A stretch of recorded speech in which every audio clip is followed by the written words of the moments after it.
이스라엘 백성이 금송아지를 만들어 놓고 자기들의 신이라고 한 사건은요, 시내산 언약 그 이후에 벌어진 최초의 우상 숭배입니다.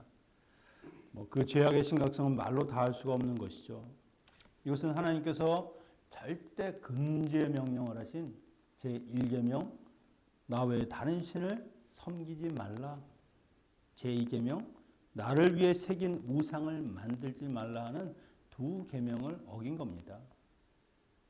눈에 보이고 손에 잡히고 그래서 내가 마음대로 부릴 수 있는 이런 금신상을 만들어 놓고 이것이 우리를 애굽에서 인도해낸 그 신이다. 하나님으로 대신하는 것이죠. 금송아지 앞에서 하나님의 절일 기념이라고 새기고 번제와 화목제를 드리면서 우리는 하나님께 예배했다. 스스로 만족하는 겁니다. 그게 어떻게 하나님께 드리는 예배입니까? 자기들 스스로 자기를 위해서 드리는 자기 우상의 예배죠. 주님을 나의 주로 고백한 성도들에게 우상 숭배는요, 하나님의 은혜를 배반하는 배신행위입니다. 자세히 들여다보면 우리의 삶에서도요, 이런 우상 숭배와 같은 모습이 분명히 있다는 것이죠. 나는 다른 신을 섬긴 적이 없습니다. 나는 하나님만 섬겼습니다. 우상 숭배는 꼭 다른 신을 섬겨야만 하는 것이 아닙니다. 하나님 이외의 그 어떤 것이라도 하나님보다 더한 가치를 부여하고 하나님보다 더한 사랑을 쏟는다고 하면 그것은 사람이든 재물이든 아니면 쾌락이든 다 우상 숭배에 속한다는 겁니다. 그들은 이 기다리며 사는 것을 포기한 겁니다. 그래서 보이지 않는 하나님을 믿음으로 사는 그 백성의 삶, 그것을 그들은 포기한 것이죠. 그 대신에 내가 원하는 대로 내가 말만 하면 즉각 반응하고 응답하는 그런 신을, 그런 해결사와 같은 신을 섬겨보겠다, 부려보겠다. 그런데 그런 신이 세상에 어디 있습니까? 사무엘상 8장에 보면은요, 하나님께서 이때 그 마음을 이렇게 적고 계십니다. 여호와께서 사무엘에게 이르시되 백성이 내게 한 말을 다 들으라. 이건 뭐냐면 이스라엘 백성들이 왕을 세워달라는 겁니다. 우리는 하나님처럼 보이지 않는 왕, 너무 불안하다는 겁니다. 다른 이방 나라들 보니까 왕들이 다 있는데 인간 왕을 세워주면 우리가 훨씬 안심하고 그 왕이 우리에게 더 큰 행복을 주지 않겠느냐. 하나님 말고 왕을 세워달라. 사무엘이 그들의 말을 좋아하지 않았죠. 그럼에도 하나님께 나아가서 기도했을 때 하나님께서 그들이 한 말 다 들어줘라. 그들이 너를 버린 것이 아니라 나를 버렸다. 애굽에서 인도하여 낸 날부터 오늘까지 그들의 모든 행사로 나를 버리고 다른 신들을 섬긴같이 내게도 그렇게 하였다. 버렸다. 하나님이 버림받았다라고 이야기를 하십니다. 이 금신상의 죄악이 계속해서 반복되어 일어난다는 것이죠. 정말 목이 곧은 백성, 교만하고 고집스럽고 그들이 왕을 세운 다음부터 그들의 삶이 불행하기 시작한 겁니다. 이런 우상숭배의 죄는요, 소나 양을 잡아서 죄를 사하는 그것 가지고 용서받을 수 없는 죄입니다.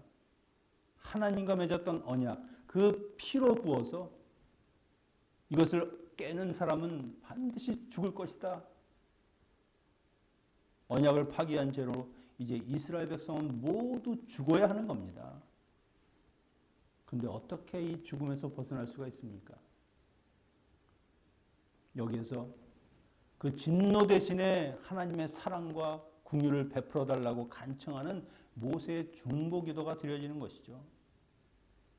모세의 중보기도를 들으신 그 하나님이 어떻게 그 마음을 바꿔가시는지 그것을 보면 하나님이 우리를 얼마나 사랑하시는가 하는 것을 우리가 알 수 있습니다. 하나님이 시내산에서 모세에게 성막과 십계명 돌판을 준비하실 때 이들은 그 시내산 아래서 이런 죄악을 범했죠. 하나님이 그것을 보았습니다. 그래서 32장 7절에서 모세야 내가 애굽에서 인도하여는 내 백성이 범죄하였다. 내가 이들을 진멸할 것이다. 더 이상 이들은 내 백성이 아니고 너의 백성이다. 나와는 상관없는 사람들이다. 그렇게 말씀하시는 것이죠. 그리고 이제 그들은 진멸하고 모세 너로 시작해서 다시 큰 민족을 만들어 주겠다. 괜찮죠? 믿음의 조상 아브라함 그리고 이제 모세가 그들의 조상이 된다. 영광스러운 일이죠. 근데 모세는요, 이스라엘을 위해서 기도합니다. 그 11절, 13절에 보면 모세의 첫 번째 중보 기도가 드려지는데 하나님이 이들을 구원하시고 그리고 언약을 맺으셨는데 만약에 여기서 이들을 진멸하시면 다른 사람들이 뭐라고 하겠습니까? 하나님이 결국 이들을 여기까지 이끌어와서 죽이는 그런 참혹한 신이라고 하지 않겠습니까? 그리고는 하나님의 언약의 말씀을 가지고 기도하죠. 아브라함과 이삭과 야곱에게 내가 너희의 자손을 하늘의 별보다 그리고 저 모래보다도 많게 그렇게 큰 민족을 주시겠다. 그리고 이 땅을 너에게 영원한 기업이 되겠다고 하신 그 약속을 하셨지 않습니까? 그 약속을 기억하시고 저들을 살려주십시오라고 간청을 합니다. 그랬더니 그 기도를 들으신 하나님께서 뜻을 돌이키사 진노를 거두시죠. 모든 백성이 죽임을 당하는 그 진멸은 이제 면한 겁니다. 하나님께 범죄한 이스라엘은 죽음밖에 없는 겁니다. 하나님께서 모세의 기도를 통해서 이들에게 징계를 멈추시고 그리고 그들을 죽음에서 살리셨다고 하는 것은요. 바로 이 하나님의 마음이 모세의 마음과 똑같다는 겁니다. 너도 저를 사랑하는구나. 나도 정말 저희들을 사랑한다. 그 하나님의 마음으로 기도하니까 하나님께서 그것을 들어 응답하시는 것이죠. 이것이 아버지의 마음입니다. 아들이 어떤 실수나 어떤 죄를 진다 할지라도 끝까지 그들을 용서하시고 인도하시고 회복시키기를 원하시는 하나님, 모세의 기도를 근거로 삼아서 그것을 명분 삼아서 이스라엘 백성들의 죽음을 면하게 해주신 것이죠. 그런데 이것은 모세가 중보 기도를 했기 때문에 모세가 뛰어나서 그것보다는 하나님께서 그의 기도를 기다리셨다는 것이죠. 그 기도를 듣자마자 그것에 반응하신 것을 우리가 볼 수 있습니다. 여러분, 하나님께서는요, 성도의 기도를 굉장히 기뻐하십니다. 우리가 분향단을 살펴봤습니다마는 이 분향단, 그 성소에서 피워지는 그 향은 하나님께 향기로운 제물이 되는 겁니다. 계시록에 있는 말씀처럼 금대접에 담긴 그것이 성도의 기도다. 바로 기도, 이것은 하나님께서 흠양하는 향과 같다는 것이죠. 하나님의 뜻을 돌이킬 수 있는 것은요, 이런 믿음의 기도밖에 없습니다. 자신을 신실하게 믿고 그 언약과 약속을 기억하고 드리는 그 기도를 하나님께서는 거절하지 않으시죠. 왜냐하면 하나님께 기도한다는 것은 하나님을 인정하는 겁니다. 내 삶을 인도하시고 나의 주권자 되시고 내 주인이 되시는 그런 하나님, 그런 마음으로 기도하니까 하나님께서 기뻐 받으실 수밖에 없죠. 모세의 두 번째 중보 기도를 보면 거기에 하나님의 성품이 분명하게 드러납니다. 30절, 35절. 이튿날 모세가 백성에게 이르되 너희가 큰 죄를 범하였도다. 내가 이제 여호와께로 올라가노니 혹 너희를 위하여 속죄가 될까 하노라 하고 우상 숭배하는 모습을 직접 봤습니다. 아, 이제 우리는 끝났구나. 이제는 가망이 없구나라고 생각했죠. 하나님께서 첫 번째 기도를 통해서 죽음은 면하게 해줬습니다. 그러나 아직 죄가 용서받은 것은 아닙니다. 모세가 십계명 돌판을 던져서 깨트릴 정도로 그렇게 분노했는데 하나님께서는 오죽하시겠느냐. 이제는 그 죄를 용서받는 기도를 내가 올려야 되겠다. 다시 하나님께로 올라갑니다. 모세가 여호와께 다시 나아가 여짜오되 슬프도소이다. 이 백성이 자기들을 위하여 금신을 만들어 싸우니 큰 죄를 범하였나이다. 그러나 이제 그들의 죄를 사하여 주옵소서. 그렇지 않으면 주께서 기록하신 책에서 내 이름을 지워버려 주옵소서. 내 이름을 생명책에서 지우는 한이 있더라도 그들을 용서해 주십시오. 이건 지금 거래하는 게 아니죠. 하나님을 협박하는 것이 아닙니다. 죄로 인해서 용서받을 수 없는 그 죄악의 나락에 떨어진 이 백성을 어떻게 할 수가 없으니까 자기가 할 수 있는 마지막 선택은 무엇입니까? 내 목숨을 걸고 내 생애를 다 걸어서라도 그들의 용서를 구하는 겁니다. 하나님 모세를 보고 뭐라고 생각하셨겠습니까? 자기의 목숨까지도 아끼지 않고 모든 것을 걸고 기도하는 이 모세, 너는 정말 이 백성을 사랑하는구나. 모세는 분명히 생각했습니다. 이 이스라엘 공동체가 멸망을 한다고 하면 자기도 똑같이 죽는 것이다. 그 멸망한 위에 나 하나만 제대로 선다고 해도 그것이 무슨 의미가 있느냐. 민족의 죽음은 나의 죽음이고 그들의 죽음은 나의 죽음이다. 죽으면 죽으리라는 그 일사각오의 마음으로 하나님께 기도하는 겁니다.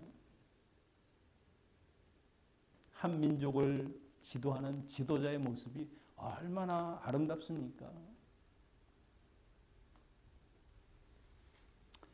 이런 모세의 기도가 하나님의 보좌를 움직였고요. 하나님이 그들의 죄를 용서하여 주시는 겁니다. 이 말씀을 보면서 저도 드는 마음이 최소한 목회자는 이런 모세의 마음으로 기도를 해야 되지 않느냐. 하나님과 교회를 섬긴다고 하면서 최소한 사무엘처럼 기도를 멈추는 그런 죄를 범하면 안 되는 거 아니냐. 내가 해야 될 일은 무엇이냐. 기도하는 것이다. 기도하는 것. 목회를 하면 할수록 내가 할 수 있는 것이 점점점 아무것도 없으면 그렇게 절감하게 됩니다. 몸이 아프신 분들, 여러 가지 삶의 문제로 고통받는 성도님들, 누군가의 도움이 절실필요한 그분들을 위해서 내가 해줄 수 있는 것이 무엇이냐? 없습니다. 없어요. 오직 하나님의 도우심, 그 전능하신 하나님의 은혜를 구하는 그 기도, 그거밖에는 내가 할 게 없다는 거죠. 여러분, 우리가 늘 기도해야 되지만 정말 여러분의 삶에 어려운 문제, 도저히 내 힘으로 감당하지 못하는 문제가 생겼을 때 기도만이 우리의 힘이요, 우리의 능력이 되는 겁니다. 이제 다 끝났구나. 정말 마지막 끝까지 거기에 도달해서 절망과 이제는 다 포기하고 싶은 그런 마음이 들지라도 끝까지 하나님께 온 몸과 마음을 다해서 기도할 때 분명히 하나님께서 그 기도를 들어주실 것이라는 것이죠. 모세처럼 하나님의 마음으로 하나님의 약속 그 말씀을 붙들고 기도하면 하나님은 반드시 역사하실 것입니다. 혹시 우리의 기도가 부족하지 않았나? 모세처럼 죽으면 죽으리라는 그런 마음으로 기도해 본 적이 없는 것은 아닌가? 기도를 받으시는 하나님, 기다리시는 하나님, 그 하나님은 반드시 하나님의 자녀들의 기도를 들으신다는 겁니다. 그런데 이런 모세의 기도에 대해서 하나님의 반응을 보면 약간의 여운이 남습니다. 33절에서는 누구든지 범죄하면 죄지은 자는 생명책에서 지우신다. 이 말씀은 거절이 아니라 죄지은 자에 대해서만 내가 벌을 하겠다. 용서의 의미를 보여주고 있는 것이죠. 그리고 34절 이하에 보면 이제 너는 가나안으로 나아가라. 내가 그 땅을 너에게 주고 사자를 먼저 보내서 그 땅에 거하는 모든 족속들을 다 물리쳐서 그 땅을 너에게 약속한 대로 줄 것이다. 그런데 문제가 있습니다. 나는 너희와 함께 가지 않을 것이다. 어찌 보면 이스라엘 백성들에게 기쁜 소식 아닙니까? 금신상 같은 신이 필요했던 그들에게 하나님 없이 모든 것을 다 이루게 해주신다고 하셨으니까 그들 입장에서 보면 이건 뭐 더할 나위 없는 그런 축복 아닙니까? 그런데 여러분 생각해 보십시오. 하나님께서 성막을 지으라고 하셨습니다. 성막이 뭡니까? 내가 성막의 그 지성소, 그 언약궤 위에 그 시운 자 위에 내가 임하여서 너희들과 함께 만나고 너희들에게 명령을 하겠다. 나는 이제부터 너희와 동행하겠다. 그래서 성막을 지으라고 하셨습니다. 그런데 나는 이제 너희와 안 간다. 하나님이 없는 그냥 빈 건물만 남는 것이죠. 여러분, 하나님이 빠진 예배, 하나님이 없는 성공, 이게 상상이 됩니까? 이건 아무런 의미가 없는 겁니다. 세상 사람들은 자기 만족과 유익을 위해서 사는 건데 그것과 똑같이 사는 것이라는 것이죠. 축복의 조건을 세상의 부귀영화에서 찾으려고 하고 남들과 비교해서 더 많이 더 좋은 것을 가지고 누리면 그것을 복이라고 생각하는 그들과 똑같은 인생을 사는 것이죠. 근데 그런 세상적인 것들은요, 인간을 더욱더 악하게 하고 죄악으로 빠져들게 할 뿐입니다. 그런 세상적인 복이 없어도 하나님이 함께 하신다면 그것이 참된 축복이죠. 조금 못 가지고 덜 가졌어도 하나님이 함께 하시는 것, 그것보다 더한 것이 어디 있습니까? 시편 24편, 23편, 여호와는 나의 목자시니 내게 부족함이 없으리로다. 나를 인도하시고 나를 지켜주시고 먹을 것을 공급해 주시니까 그런 목자가 계시면 나는 얼마나 좋을까? 그래서 나의 목자고 내가 필요한 사람이라고 하는 것이 아닙니다. 목자가 없으면요, 양은 아무리 배불리 먹어도 사는 게 늘 공고한 겁니다. 불안하고. 목자가 있으면 좀 먹는 게 부족해도 그 목자만으로도 그는 충분히 안식을 누리는 것이죠. 우리가 사는 세상도 주님이 우리의 선한 목자가 되어주시면 아무리 세상이 힘들고 어려워도 살만한 곳이 되는 겁니다. 하지만 목자가 없으면 아무리 풍족해도 우리는 늘 빈궁하고 우리는 늘 초라한 사람이 되는 것이죠. 제가 군대를 제대하고 나서 얼마 안 있어서 아버님이 이제 돌아가셨습니다. 57이니까 아주 젊은 나이시죠. 제 나이보다 젊으셨을 때. 함께 계실 때는 잘 몰랐습니다. 그냥 아버님.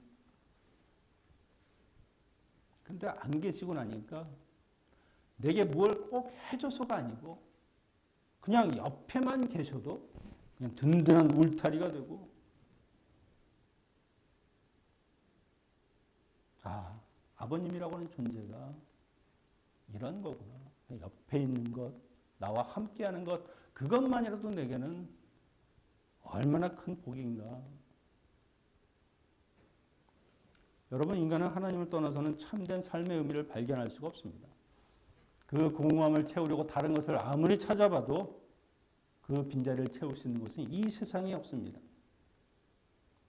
아무리 척박한 삶이라도 하나님이 함께하면 은혜요 축복의 장소가 되지만 하나님이 안 계시면 아무리 좋은 것도 결국 다 헛되고 헛된 것이 되는 것이죠. 생명의 삶의 그 해설을 보니까 이렇게 표현했습니다. 하나님과 함께 하시면 삭막한 광야를 방황해도 거룩한 백성이 되지만 하나님이 함께하지 않으시면 가나안 땅의 주인이 되어도 거룩한 공동체가 되지 못한다. 빈 껍데기만 남는다는 겁니다. 빈 껍데기.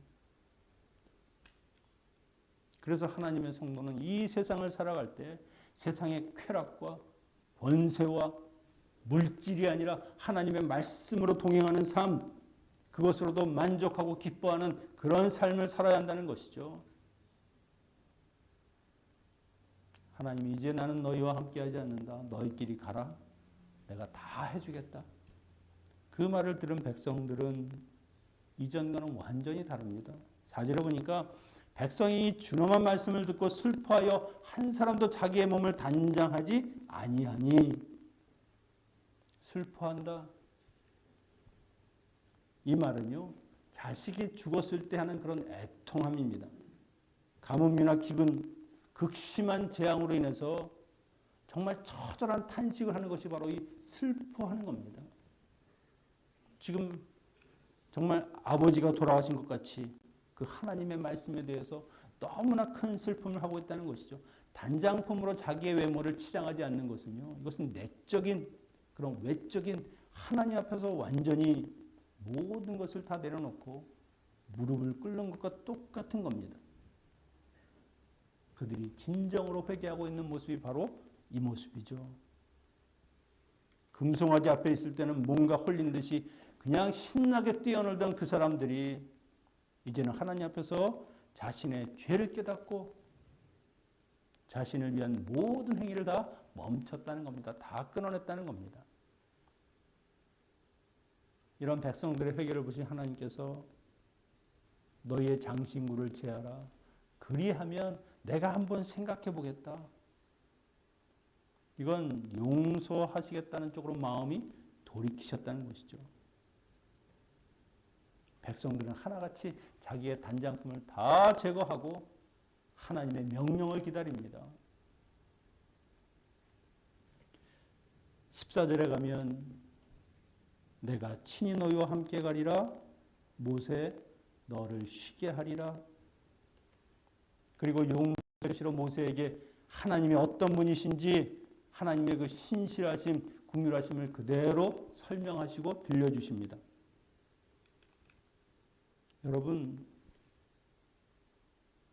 자기 백성을 아낌없이 사랑하는 그 하나님의 사랑이 있기 때문에 인간의 죄악이 아무리 관영하다 할지라도 그 하나님의 사랑을 뛰어넘을 수가 없고요. 하나님의 사랑은 모든 인간의 죄를 덮고도 남는 겁니다. 모세처럼 자기의 생명을 걸고 하나님께 중보기도를 드리는 그 절정은요, 예수 그리스도의 십자가에서죠. 예수님은 중보기도를 몸으로 행하신 분이십니다. 요한복음 10장 11절에 보면 나는 선한 목자라. 선한 목자는 양을 위하여 목숨을 버린다. 그 목자가 되신 주님이 우리가 당할 모든 저주와 그 죄의 값을 혼자 다 십자가에서 짊어지시고 그것을 다 받으심으로 우리들을 죄에서 구원하셨습니다. 십자가에서 어떻게 기도하십니까? 주여 저들의 죄를 사하여 주시옵소서. 저들이 자기가 하는 일들을 알지 못합니다. 주님은 얼마나 우리를 사랑하시면 모세처럼 생명책에서 지워달라는 정도가 아니라 자기의 목숨을 바쳐서 우리를 죽음에서 건져 주시는 겁니까? 그렇게 십자가에서 처절하게 부러지는 그 아들의 기도를 어떻게 하나님께서 외면하실 수 있겠습니까? 하나님이 그 아들의 기도를 다 받으시는 것이죠. 우리의 모든 죄를 용서하시는 겁니다. 내가 이제는 이들과 함께 가겠다. 내가 이제는 너희와 함께 하겠다. 금송아지를 만들어 하나님을 배반했는데 그 끝은 하나님의 용서로 마무리한다는 겁니다. 하나님이 다 감당하셨기 때문에 우리가 죽음에서 생명을 얻고 하나님의 그 언약, 그 약속이 회복되게 되는 것이죠. 여러분, 우리가 살아가는 것 내 힘이 아니라 이 하나님의 사랑 때문입니다. 그리고 우리가 생각해야 될 한 가지, 성도는 기도하는 사람입니다. 기도. 지금 우리에게 얼마나 기도가 필요할 때입니까?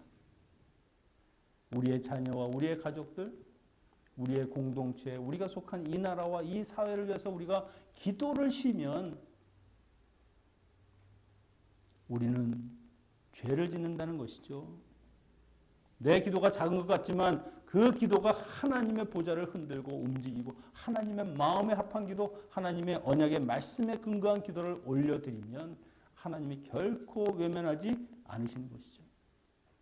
모세처럼 목숨을 걸고 기도는 못한다 할지라도 우리의 마음과 정성을 다해서 하나님께 기도하는 삶, 그것은 우리가 할 수 있는 것 아니겠습니까? 기도가 뭐 그렇게 큰 힘이 되겠나? 아니요.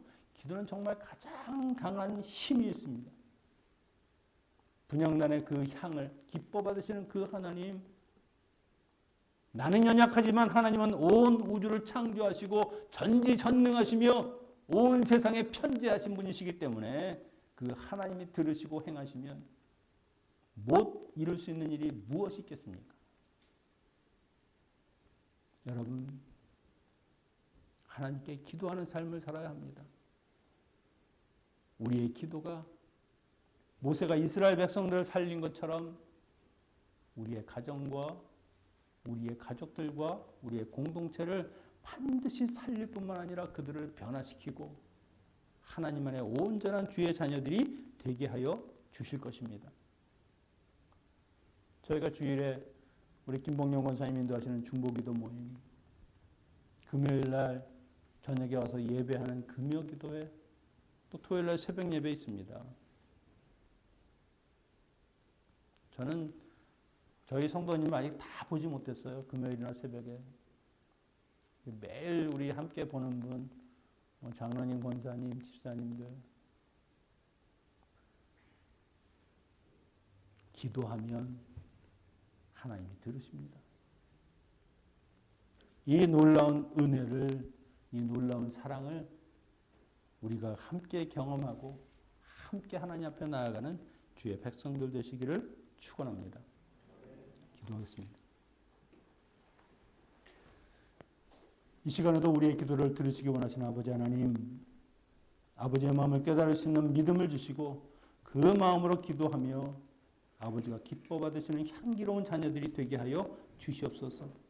하나님의 말씀과 동의하는 기쁨으로 살게 하시고 우리를 끝까지 사랑하시고 신실하신 하나님을 믿고 순종하는 주의 자녀들 되게 하여 주시옵소서. 하나님이 없는 성공을 꿈꾸는 것이 아니라 하나님과 함께하는 고난을 기뻐하는 믿음의 자녀들 되게 하여 주시옵소서. 예수님의 이름으로 기도하옵나이다. 아멘. 봉헌하시겠습니다.